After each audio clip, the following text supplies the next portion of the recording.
things clattering. Oh, that one was definitely making our noise. Massive improvement. Welcome back, everybody. Well, there's my 1967 Volkswagen bus frame, and this is a beetle pan that's on top of it. I've just been stacking metal on here. Nothing is welded in yet. It's all loose. But what I've done here is I've figured out exactly where I wanted this chassis to stop, because remember, I kept raising things up. This is the height that I want it to be. So whether that fastback ends up on top of here or I end up with a beetle, this is the height that it's going to be riding at. Now, I haven't done any work to the fastback as far as taking anything apart on it yet, because I have not gotten any paperwork yet from the owner on that. Now, there's a little bit of a not really a problem, but she's got to find the paperwork. It's out of state. Then she's going to send it to me. Now, at this point, and I'll be honest, I haven't spent any money on this car yet other than putting that fuel pump in there. So I'm not out anything. I've got a car and I spent a fuel pump. I didn't even pay to have the thing towed here. And we'll get into that. It's a separate story later, but she actually had her AAA take care of it for me. So, I mean, it was really easy for me to handle everything, so that's why that car is here. But this chassis will probably end up with that fastback on top of it, but we're working with that now. Nonetheless, I'm still preparing for other things like getting a 6-rib transmission mounted in here. Yes, Deck Lid Don did manage to sell me something finally. And I had to pay his asking price on it, which was not bad, really it wasn't. I think I could have done a little better because I've done so much for Don, but, you know, anyway, that's fine. Thanks, Don.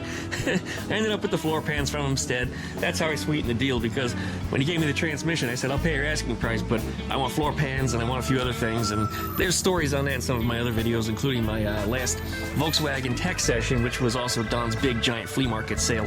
So that's where that came to be. But anyway, yeah, that's what we're looking at here. You know, so I got a triple beam down front. So that's how I would attach things. Nothing's welded in yet. Nothing on this is welded in yet. I mean, it's all just loose. I got some 3 1/8 inch square tube laid on top of the frame to raise everything up the way I want it. So yeah, anyway. Let's go ahead and jump onto the fastback. I want to try to get the valves adjusted on it and get the brakes bled. And if both are done, that means this car is drivable. And we might just take it for a little test ride by the end of this video if we get lucky. So here's hoping, guys, right? Anyway, let's go around the back.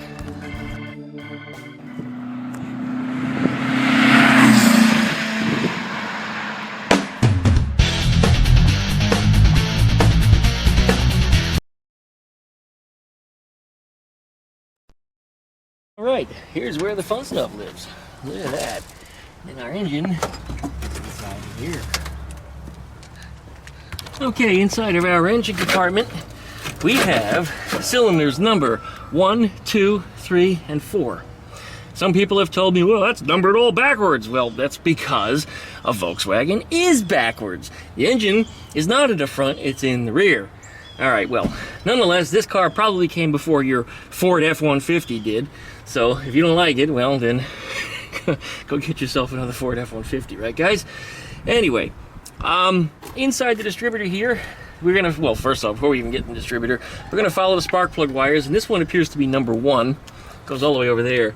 Yes, distributors in Type 3 are even turned around backwards from where a Beetle would be ordinarily, because there's limited space in here, so they put the vacuum diaphragm on that side.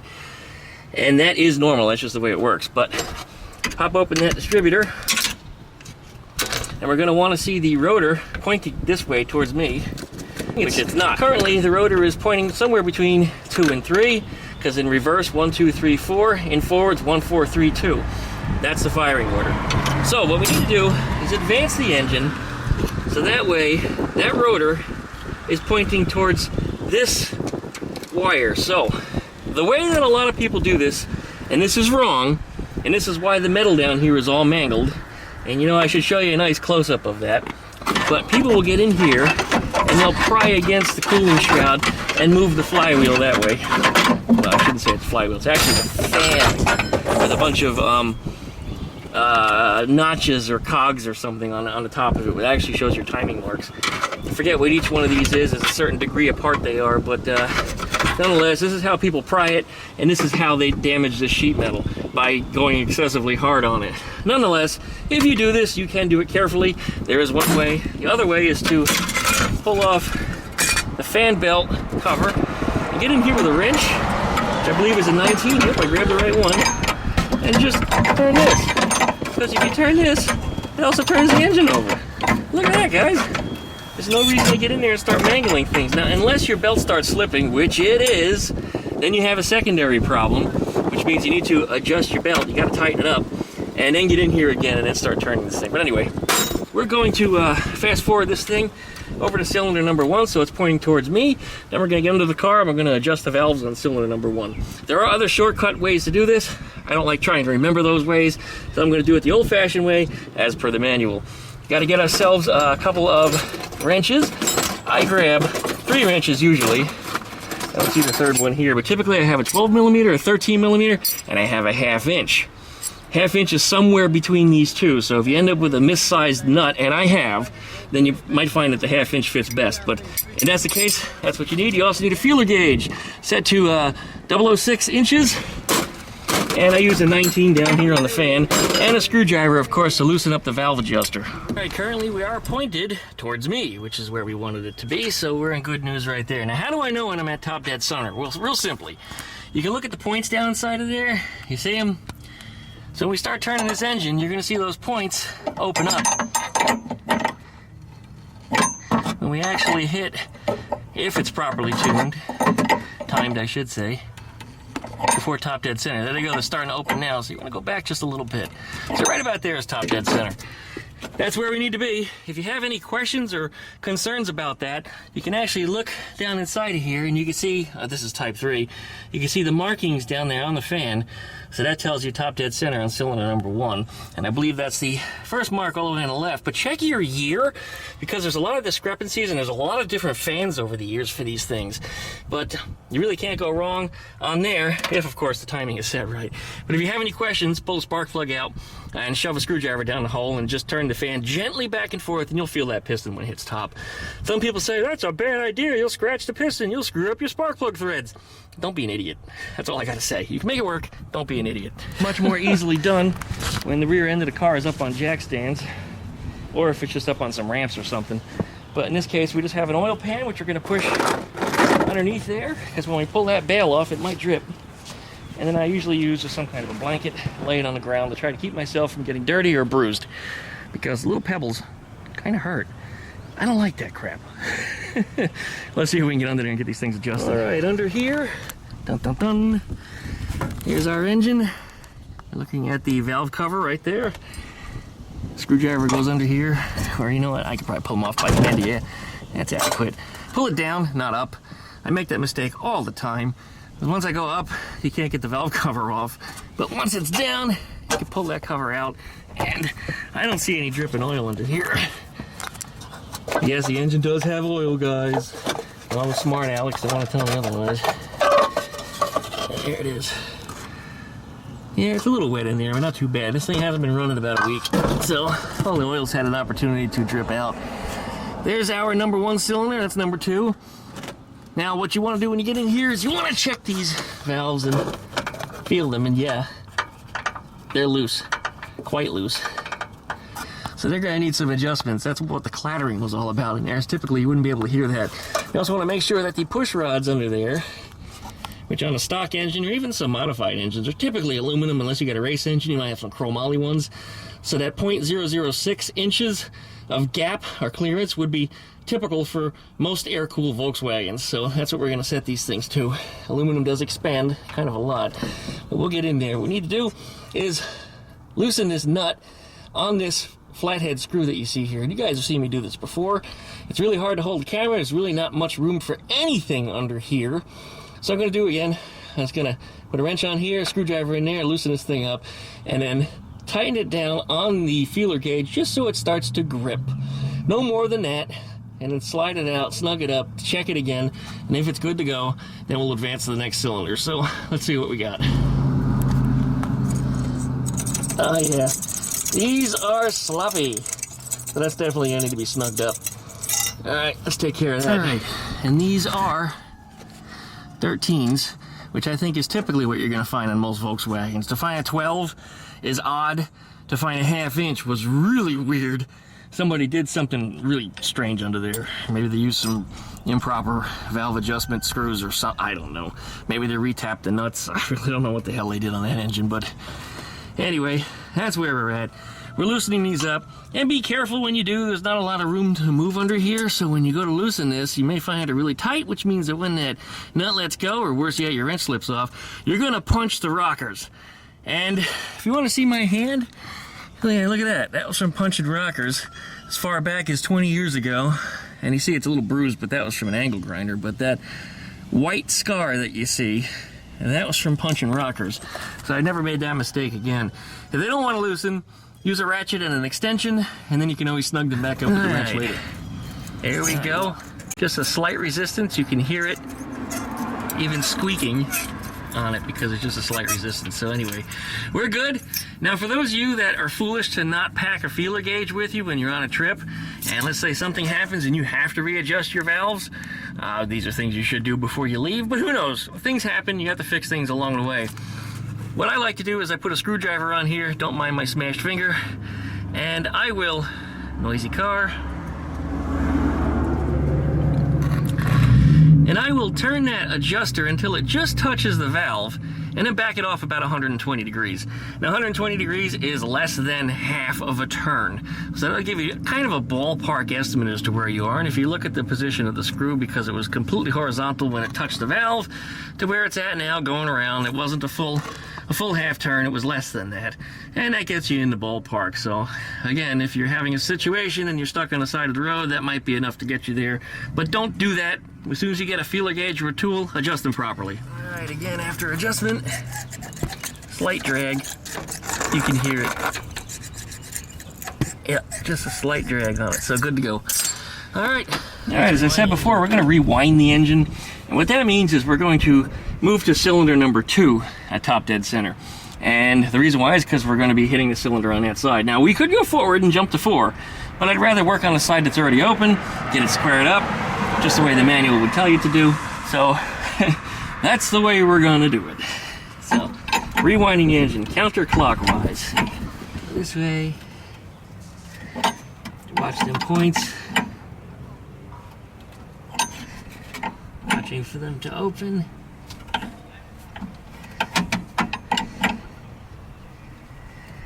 They open? I think so. Yeah, it looks open to me.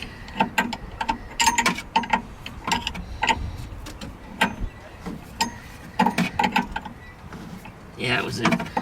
I couldn't see it because I'm looking down at the top and I see the rotor, so I wasn't looking directly at the points when they moved. There you go, starting to open. So right there's top dead center. All right, valves are loose once again. They're probably double the tolerance that's on here, but yeah, I'm going through both of them at the same time. It shows you just how loose they are. All right, well, we'll get them adjusted properly, and then we'll be done on this side. We got our feeler gauge in here. A little bit of a drag. A little bit of a drag over here on this side. Whenever I get it inserted in. Kind of hard to get my damn hands in here because they're so big, but there it is. Just a little bit of a drag. All right, that means that this cover is ready to go back on. Check the valve cover. Make sure your gasket doesn't look bad or ruined. Oops, dripping oil on my blanket like a damn idiot. Actually, it doesn't look too bad. It looks like it might be painted. No, maybe it had a logo or something on it. It might be something that they cut it from. But just shove it back up in place. And I might need 2 hands to do this.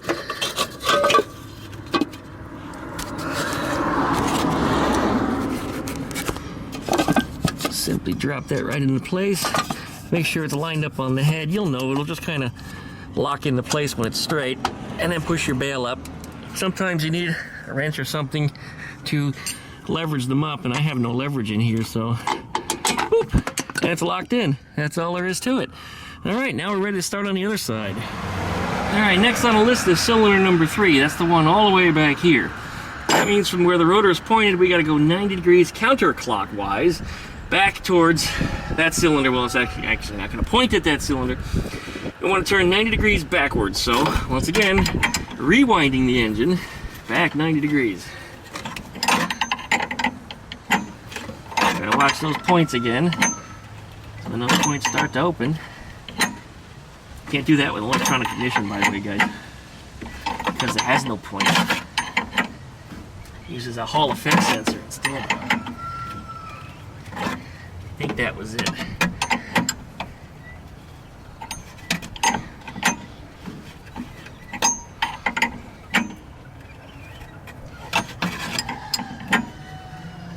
Yeah, that's it, right there.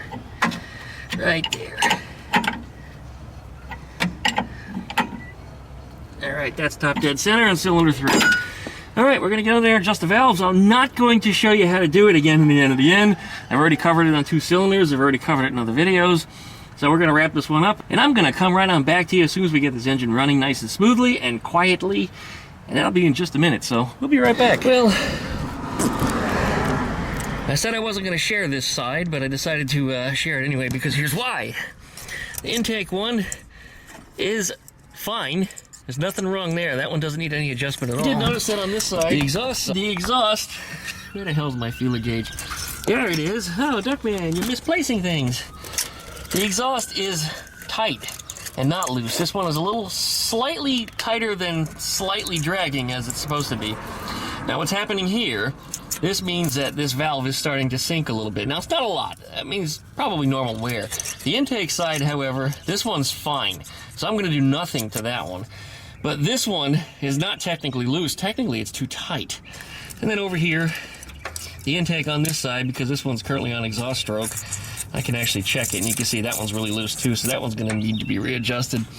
Now, of course, I'm out of schedule according to where the manual would tell me to do it. It would tell me to do this and then rewind it to cylinder 4 and then do this one. But anyway, yes, I can test the intake and I can see that it's loose. So we're going to loosen that one up. We're going to leave this one alone.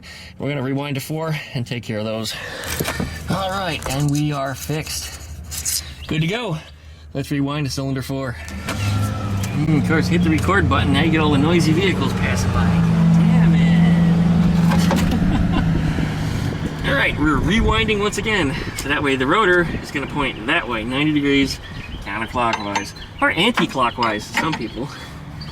All right, going back.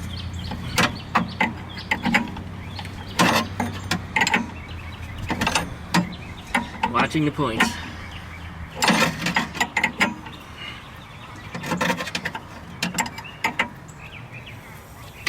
I hear the hiss, that's compression.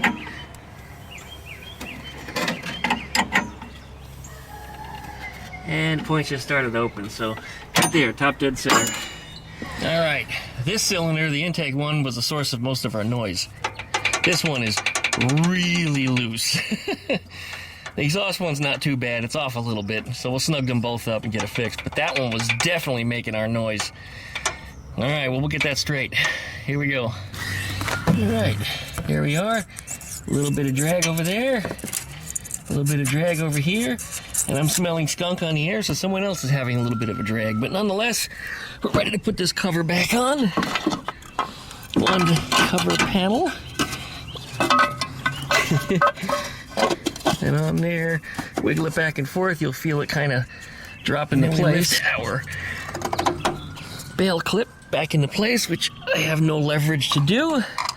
So we'll use a screwdriver to gently lift it up. And we're in. Got an oil pan underneath here. Gonna pull that out, along with all the tools and blankets. Hey, yes, I used an impact actually to loosen up a couple of those valve bolts because I didn't want to bust my knuckles. All right, let's see, screwdriver here. All right. Look everything over, make sure we didn't do anything goofy. I still need to tighten this belt. We're not going to do that right this minute. It's not as important in a Type 3 as it is in a Type 1, because a Type 1, this belt drives the fan, and here it's only a generator bolt. The fan is actually on the crank down there, so it's not as critical. In fact, I can cut this and drive the thing all day long and not have to worry about it overheating. But the cover does need to be on to try to keep the cool air routed the way it's supposed to go. Otherwise, it's gonna blow it out everywhere and waste it. Why won't that go in? Come on, clip. Oh, you bastard. Get in there. Ah! There we go. Made me scream like Miss Piggy. Smash your froggy face into the floor. All right, good. Guess we're ready to put our cap and rotor back on here. Well, the rotor's already in, but the cap does need to go on. And then put a clip on this side. And this one's a little tricky to get in here sometimes. And that one, this is the one that I have trouble getting my hand in there. Oh, come on, clip, clip. Did it clip? It did clip, but the one on the other side came off. Why are you doing this to me? Why are you doing this? There it goes. All right, and we're seated. Okay, coil wire still hooked up. Everything's still hooked up. Power's still hooked up. There was no reason to disconnect it. Let's go ahead and grab my tools out of the engine compartment, make sure nothing's gonna fall in there, and let's give it a crank and see if she's quieter. Should be. Okay, fun times. See if I put this key in the right way. It's supposed to go one way, and I don't know. Yeah, I got it right the first time. Okay, great. All right, now without stepping on the gas, this thing has not been started in a week. Here we go. Let's see if I made any mistakes adjusting the valves. Got our double lights on there, oil and generator, letting us know that the systems, fail-safe systems are working. Still no fuel gauge, we'll talk about that later. I hear the fuel pump running, here we go. Just like that, guys. This fuel injection system is magic. All right, the engine sounds quieter already. Oh my, that is so much quieter. Oh my God. It sounds just like Ruby now. Oh wow. Crankcase. So that's a distinct clattering of not properly adjusted Volkswagen valves. Yeah, that's very nice. Okay, massive improvement. Those valves were kind of deafening before. Not anymore. We are good to go. All right, next thing on the list. Let's see if we can figure out bleeding those brakes before it gets dark tonight. It's also Taco Tuesday, and I guess that means I'm going to be wrapping up a little early before it gets dark. Yay. Under here. I gotta leave for Taco Tuesday soon. No, I didn't think I had much time to do the brakes, but all this rusty crud. Every time I rev the engine up, just the air moving around the engine causes this stuff to blow everywhere. And my driveway right now is just littered with the crap. It's not leaking oil, by the way, but it's leaving just rust everywhere. So I figured in the short time that I have, it would be better served to just ShopVac this crap out of here as much as I can. So it doesn't sound like it's working. Guess I got something else I gotta fix. For f***'s sake. We're back.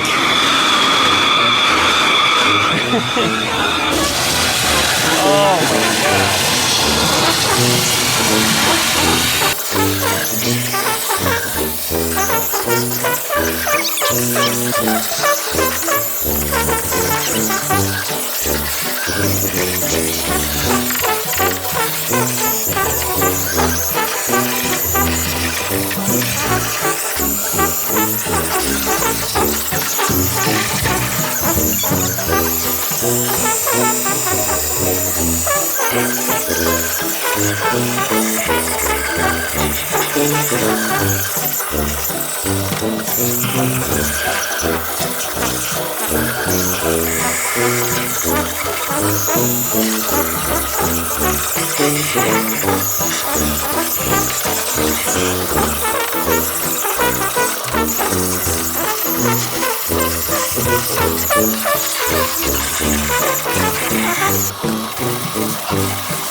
All right, that is a massive improvement. Oh man, this place is a mess.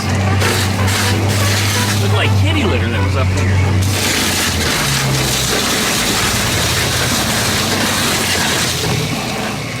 It's still lifting stuff up.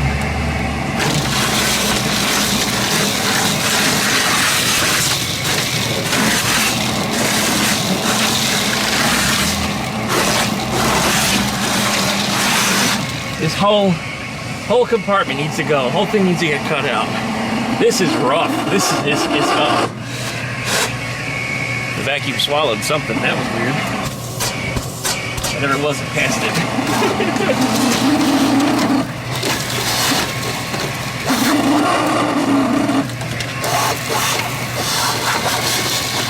Still stuck in here.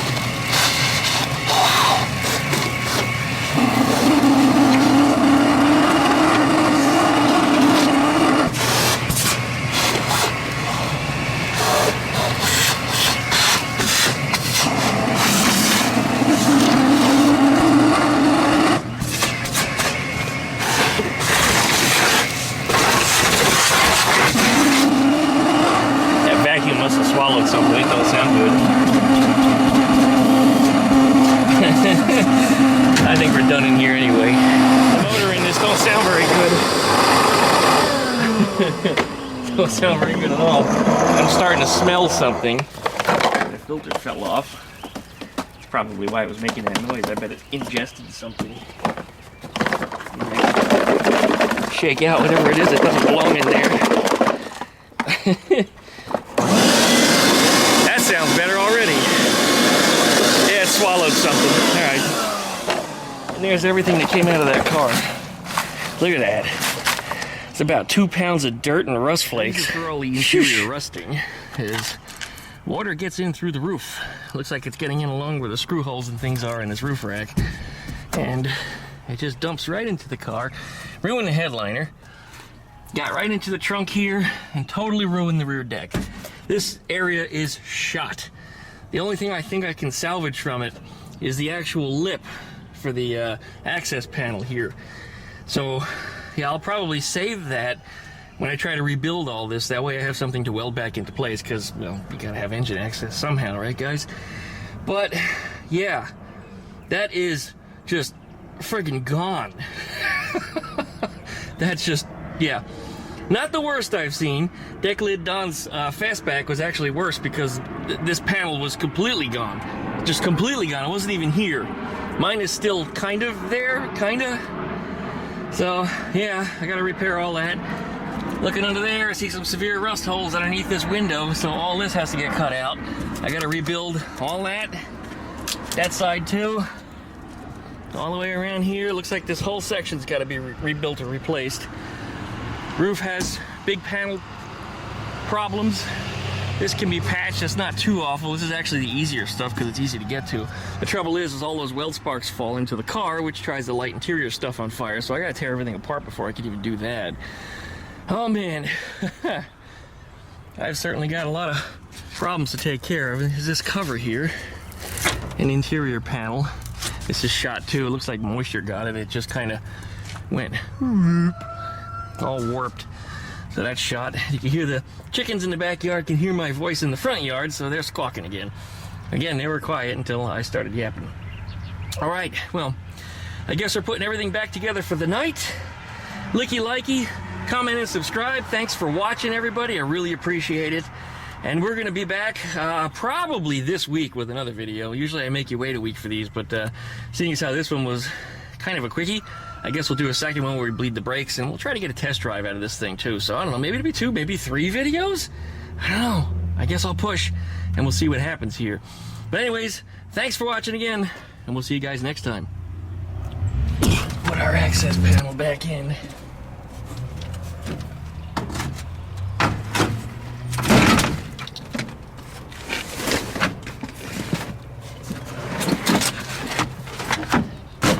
That's it. All right, close them up.